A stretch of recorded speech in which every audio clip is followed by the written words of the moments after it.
Lorsque vous achetez une maison, le vendeur doit vous fournir une série de diagnostics qu'on appelle diagnostics immobiliers et qui sont l'équivalent d'un contrôle technique lorsque l'on vend une voiture. Le nombre de ces diagnostics et la qualité de ces diagnostics dépend de la zone géographique dans laquelle se situe la maison et de l'âge de la maison, entre autres. En ce qui concerne le diagnostic électrique, c'est un diagnostic qui est obligatoire si votre maison a plus de 15 ans. La maison vendue a plus de 15 ans. Et c'est un diagnostic qui dure, dont la validité est de 3 ans. Voici un exemple de rapport rendu par une société de diagnostic immobilier. Il s'agissait de réaliser des diagnostics concernant la présence de termites, d'amiante,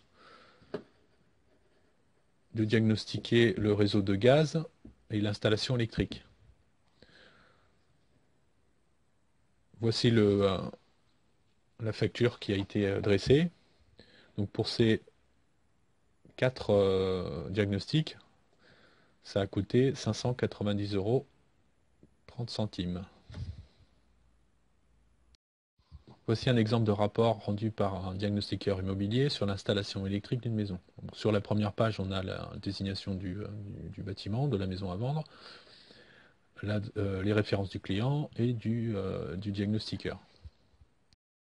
Ensuite, vous trouvez toutes les anomalies recherchées par le diagnostiqueur et il va cocher chaque anomalie détectée dans la maison. Par exemple, dans cette maison, il a détecté un problème de prise de terre et d'installation de mise à la terre.